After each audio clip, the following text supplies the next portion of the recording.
Part 1 देखने के लिए ऊपर यहाँ आई बटन में क्लिक करें। The old cross succeeded in tricking the owls into believing his story. The old cross succeed यानी कि बूढ़ा जो कौवा था क्या हो गया, सक्सीडेड यानी होता है सफल होना, सक्सेस से सक्सीडेड बना है यानी वो सफल हो गया, सक्सेस होना है सफल होना, वो सफल हो गया इन ट्रिकिंग मतलब ट्रिक लगाना यानी कि कुछ तरीका लगाना, वो जो द आउल्स यानी उल्लुओं को इनटू बिलीविंग हिज स्टोरी अपने बिलीविंग यानी भरोसा दिलाने पर, हिज स्टोरी यानी अपने हिस्टोरी यानी कहानी, अपने जो झूठी कहानी थी उस पर भरोसा दिलाने में वो क्या हो गया, सक्सीड हो गया। सक्सीड यानी अभी आपको बताया था सफल हो गया। They gave him refuge, they gave him और उन्होंने क्या दिया, उन्होंने शरण में लिया, शरण दिया, रिफ्यूज यानी शरण दिया। And invited him to stay with them in the cave और क्या क्या इन्वाइट करना, इन्वाइट यानी उन्हें बुलाना, आमंत्रण देना, हिम यानी उसे, टू स्टे यानी ठहरना, स्टे का मतलब ठहरने के लिए, कहाँ पर, विद देम उनके साथ, इन द केव यानी गुफा में, और उन्होंने उन्हें आमंत्रण दिया कि हमारे साथ आप भी गुफा में रहो। The old cross thank the king of the owls और बूढ़े कौवे ने क्या किया, धन्यवाद दिया, थैंक यानी धन्यवाद देना, किसे, किंग ऑफ द आउल्स मतलब उल्लू के राजा को धन्यवाद दिया। एंड सेड और कहा, if I live in the केव यदि मैं गुफा में रहूंगा, द क्रोस माइट सस्पेक्ट मी और कौवे क्या करेंगे, मुझ पर शक करेंगे, सस्पेक्ट यानी होता है शक करना, मुझ पर शक करेंगे। I am from the enemy camp यानी कि मैं कहाँ से हूँ, एनिमी कैंप यानी होता है, एनिमी यानी होता है शत्रु, कैंप यानी उनका समूह मान के चलिए, तो मैं शत्रु के दल, कैंप यानी दल, मैं शत्रु के दल से शत्रुओं के साथ मिला हुआ हूँ। I will live in a nest मैं कहाँ पर रहूँगा, मैं रहूँगा, विल यानी रहूँगा, लिव मैं कहाँ पर रहूँगा, इन नेस्ट यानी घोंसला, आउटसाइड द केव, आउटसाइड यानी बाहर, केव गुफा के बाहर जो घोंसला है उसमें मैं रहूंगा। The crows fear you and so they will not dare to come near the cave कौवे आपसे डरते हैं, एंड सो दे इसलिए वे, विल नॉट डेयर वे नहीं करेंगे, क्या नहीं करेंगे, डेयर यानी होता है हिम्मत इसलिए वो हिम्मत नहीं करेंगे, to come near the cave गुफा के पास आने की हिम्मत नहीं करेंगे, नियर यानी होता है पास आना। दस फिर the old crows began to live outside the cave और बूढ़ा कौवा क्या हो गया, began to live outside the cave बाहर रहने लगा, किसके बाहर, गुफा के बाहर रहने लगा। The owls food feed him every day और जो उल्लू थे वो क्या करने लगे, फीड यानी होता है भोजन कराना, आहार देना, उन्हें रोज, हिम यानी उसे, एवरी डे यानी रोज, और जो उल्लू थे वे उसे रोज खाना खिलाने लगे यानी कि भोजन देने लगे। ग्रेजुअली का मतलब होता है धीरे धीरे, ग्रेजुअली मतलब होता है धीरे धीरे। The old क्रॉ started collecting dried twigs and leaves near the cave और धीरे धीरे क्या हुआ, जो बूढ़ा कौवा था स्टार्टेड यानी शुरू कर दिया, कलेक्ट करने होता है इकट्ठा करना, क्या इकट्ठा करना शुरू कर दिया, ड्राई ट्विग्स यानी होता है जिसे हम टहनी कहते हैं, लकड़ी का जो टहनी होता है, सूखी टहनी और पत्तियां, लीव्स यानी पत्तियां इकट्ठा करना शुरू कर दिया, कहाँ पर, नियर यानी पास में, द केव गुफा के पास इकट्ठा करना शुरू कर दिया।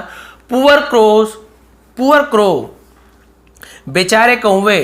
थॉट द आउल्स उल्लू सोचने लगे कि बेचारे कौवे, ही इज कलेक्टिंग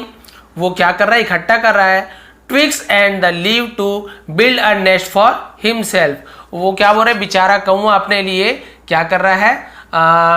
ट्विग्स जैसे बताया मैंने, ट्विग्स मतलब वो टहनियाँ और पत्ते अपने, बिल्ड अ नेस्ट यानी बताया था आपको मैंने, घोंसला बनाने के लिए, बिल्ड यानी बनाना, फॉर हिमसेल्फ यानी खुद के लिए, अपने आप के लिए, अपने लिए घोंसला बनाने के लिए वो क्या कर रहा है, लकड़ी और टहनी और पत्ते इकट्ठा कर रहा है। आफ्टर ए फ्यू डेज कुछ दिनों के बाद, आफ्टर यानी बाद, फ्यू डेज, फ्यू यानी कुछ, डेज यानी दिन, कुछ दिनों के बाद there was a big heap of dry twigs and leave कुछ दिनों के बाद क्या हुआ, हीप यानी होता है यहाँ पे उसे हम ढेर कहते हैं, हीप यानी ढेर, जैसे इकट्ठा करते ढेर बनाते हैं उसे, वहां पर क्या हो गया बिग हीप, मतलब बहुत बड़ा ढेर इकट्ठा हो गया। ड्राई ट्विग्स एंड लीव्स, सूखी टहनियों और पत्तों का बहुत बड़ा ढेर इकट्ठा हो गया। आउटसाइड द केव, गुफा के बाहर। उसके बाद देखिए ये लास्ट पैराग्राफ है, फिर एंड हो जाएगा।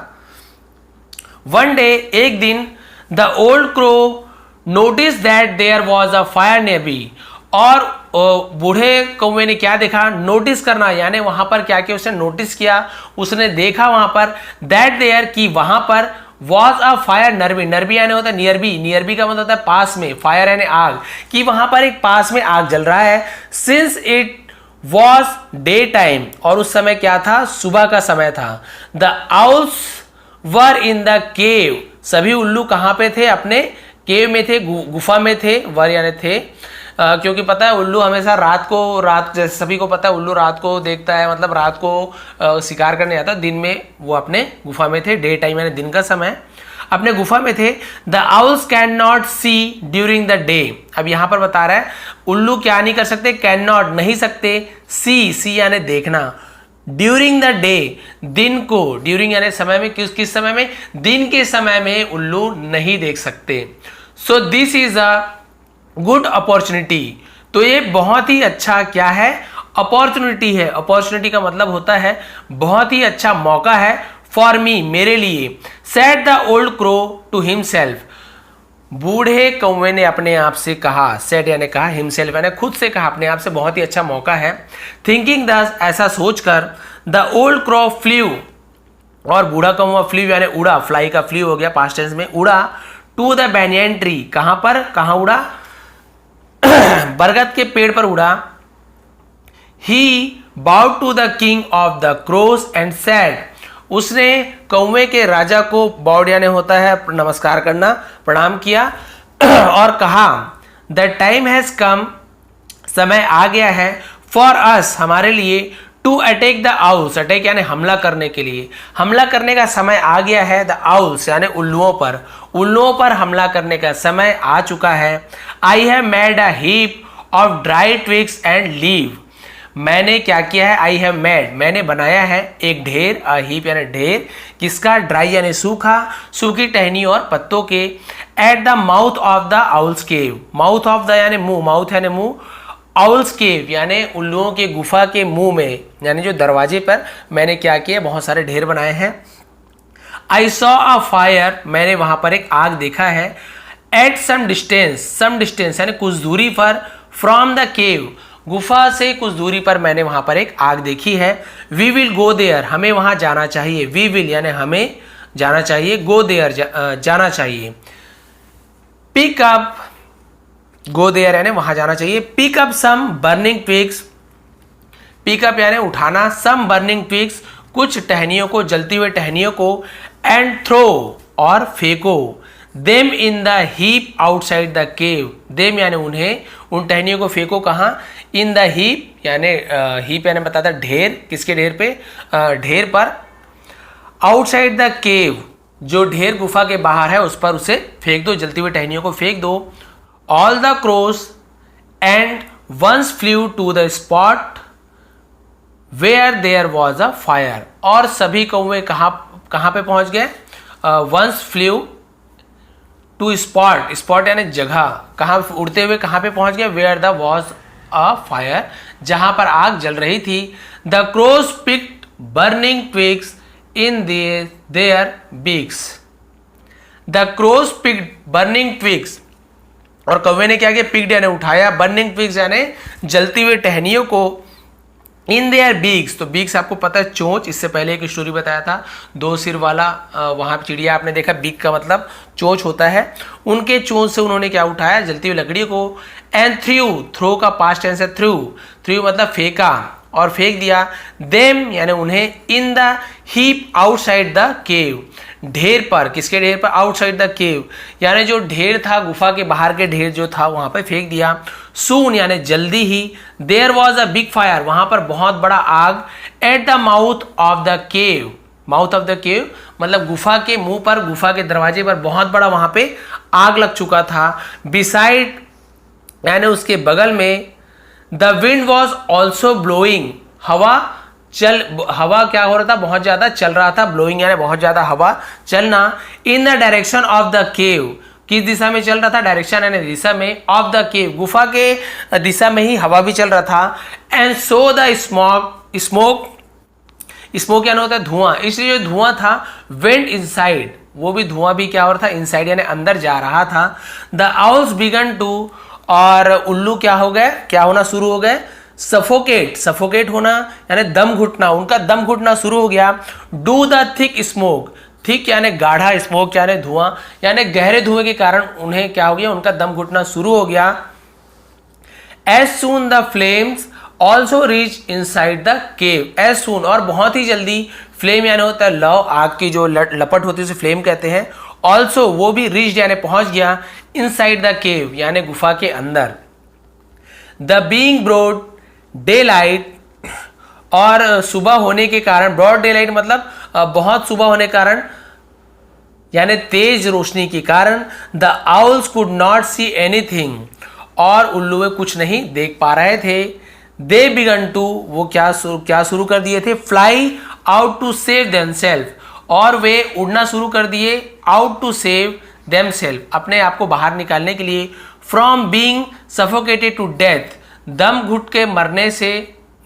के मरने से बचने के लिए वे उड़ना शुरू कर दिए, अपने आप को बचाना शुरू कर दिए। But when they reach the mouth of the केव, लेकिन जब दे रीच, वे पहुंचते थे, रीच यानी पहुंचना, माउथ ऑफ द केव, गुफा के मुंह पर, they fell in the big fire, और कहाँ गिर जाते थे, जो बहुत बड़ा आग का जो लपट था उस पर गिर जाते थे, फेल यानी गिरना। The cave was filled with the cries of the owls, और केव किससे भर गया था, विद द क्राइज यानी चिल्लाना, यानी उसके चिल्लाने की आवाज से, ऑफ द आउल्स यानी उल्लुओं के चिल्लाने की आवाज से वो क्या हो गया था, गुफा भर गया था, यानी बहुत ज्यादा शोर हो रहा था चिल्लाने की आवाज से।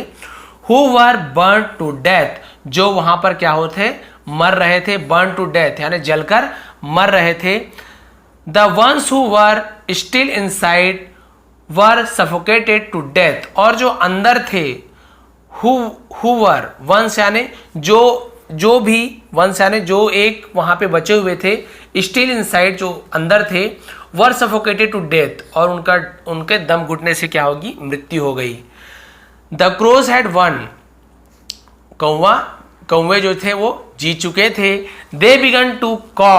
और वे क्या स्टार्ट कर दिए, बिगन यानी प्रारंभ कर दिए, क्या करना स्टार्ट कर दिए, कॉ यानी होता है उनका आवाज, कौवा का आवाज, विथ जॉय यानी खुशी से, आनंद से, कॉ करना शुरू कर दिए, काव, ये कौवा का आवाज को हम कॉ कहते हैं, तो वो काव करना स्टार्ट कर दिए, यानी खुशी के मारे चिल्लाना शुरू कर दिए। तो बताइए आज की स्टोरी आपको कैसे लगी, बहुत ही अच्छी स्टोरी थी, आपको समझ आ गया होगा कि उल्लू ने किस प्रकार से, जो उल्लू जो होते थे वे कौवे के सभी अंडों को खा जाते थे, तो वहाँ पे जो बूढ़ा जो उल्लू था वो बहुत ही दिमागदार था, बहुत ही बुद्धिमान था, उसने दिमाग बताया कि आप मुझे घायल कर दो, मैं उसके पास जाके मिलूंगा। वो मिल गया, शरण में आ गया, और धीरे धीरे वहाँ पे इकट्ठा करके गुफा के बाहर लकड़ियों को, पत्तों को इकट्ठा करना शुरू कर दिया, और मौका मिलते ही दिन के समय उन्होंने आग लाई और वहाँ पर आग लगा दी। इसके बाद कौवे क्या है, आग में जलकर मर गए, जो अंदर थे वो दम घुटने के कारण मर गए। तो बताएंगे आज की स्टोरी कैसे लगी, बहुत मेहनत से वीडियो बनाता हूँ आप लोगों के लिए, तो यदि थोड़ी भी पसंद आती हो तो जरूर लाइक करें, ज़्यादा से ज़्यादा शेयर करना ना भूलें। यदि आप चैनल पर नए हैं तो चैनल को सब्सक्राइब कीजिए, बगल के बेल आइकन को भी दबा दें। आप सभी का बहुत बहुत धन्यवाद।